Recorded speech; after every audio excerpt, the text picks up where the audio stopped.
బ్రహ్మంగారి కాలజ్ఞానంలో ఎన్నో వింతలు విశేషాలు మనం విన్నాము చూసాము కూడా. అందులో కొన్ని నిజమయ్యాయి కూడా.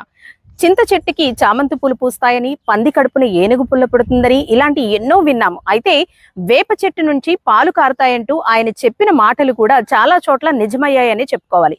శాస్త్రమో సైన్సో అది పక్కన పెడితే అవి జరిగాయా లేదా అనేది మనం ఇక్కడ చూడొచ్చు. కాకినాడలోని వలసపాకల ప్రాంతంలో ఏదైతే ఈ చెట్టు చూసారు కదా, దాదాపు 20 రోజుల నుంచి ఈ చెట్టుకి వేప కళ్ళు అనేది వస్తూ ఉంది. అంటే తెల్లని పదార్థం, ద్రవ పదార్థం అయితే కారుతూ ఉంది. దాదాపు రోజుకి 10 లీటర్ల వరకు ఈ కళ్ళు వస్తుందంటూ కూడా చెబుతూ ఉన్నారు. మనం సైన్స్ ని నమ్మేటట్లయితే ఇందులో ఏదో భూమి లోపల కెమికల్ రియాక్షన్, లేదంటే చెట్టులో ఏమైనా జెనెటికల్ రీజన్స్ వల్ల ఇలా జరిగింది అని అనుకోవచ్చు. లేదు శాస్త్రాన్ని నమ్మేటట్లయితే గనక బ్రహ్మంగారి కాలజ్ఞానం నిజమైంది అనుకోవచ్చు. ఏది ఏమైనప్పటికీ వేప చెట్టు అనేది ఎన్నో ఆరోగ్య ప్రయోజనాలు ఉన్నాయి. ఇందులో వేప పుల్లని పళ్ళు తోముకోవడానికి మన తాత ముత్తాతల నుంచి వాడుతూ ఉన్నారు. అది మనకు తెలిసిన విషయమే. అలాగే వేపగాలి పీల్చడం కూడా ఎన్నో ఆరోగ్య ప్రయోజనాలు ఉన్నాయని చెప్పుకోవాలి. ఇకపోతే వేప చెట్టుకి సంబంధించి ఏదైతే వేప పువ్వు ఉంటుందో, మన ఉగాదిలో అత్యంత కీలక పాత్ర పోషించేది వేప పువ్వే. ఈ వేప పువ్వు లేకుండా ఉగాది పచ్చడే ఉండదు.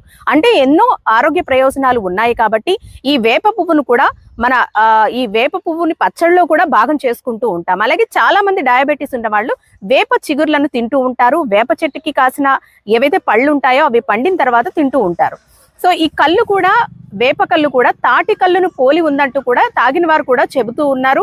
ఎన్నో ఆరోగ్య ప్రయోజనాలు ఉన్నాయని కూడా చెబుతూ ఉన్నారు. శాస్త్రమో లేదంటే సైన్సో ఈ రెండు పక్కన పెడితే ఎవరి ఇష్టం వచ్చినట్లు వాళ్ళ నమ్మకాన్ని బట్టి ఫాలో అవుతూ ఉంటారు.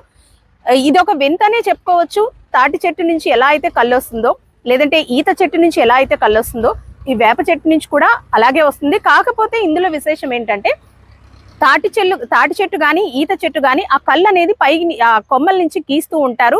కానీ ఇది సహజ సిద్ధంగా ఏర్పడింది. ఎవరు కూడా దీన్ని గీసింది లేదు. పైనుంచి కూడా ఒక పగులు ఏర్పడి అందులోంచి ఈ జిగురు లాంటి పదార్థం వస్తూ ఉంది. కేవలం తాటి కళ్ళు ఏ విధంగా ఉంటుందో అదే రంగు, అదే రుచి, అదే వాసనని పోలి ఉంది కాబట్టి దీనిని వేప కళ్ళు అంటూ కూడా చాలా మంది సేవిస్తూ ఉన్నారు. ఇది ఆరోగ్యానికి నిజంగా మేలు చేస్తుందా, లేదంటే ఇటువంటి రియాక్షన్, కెమికల్ రియాక్షన్ వల్ల ఇలా జరిగిందా, దీన్ని సేవిస్తే ఎటువంటి లాభాలు ఉన్నాయి, ఎటువంటి నష్టాలు ఉన్నాయి అనేది మాత్రం ఎవరికి ఎటువంటి అవగాహన లేదనే చెప్పుకోవాలి.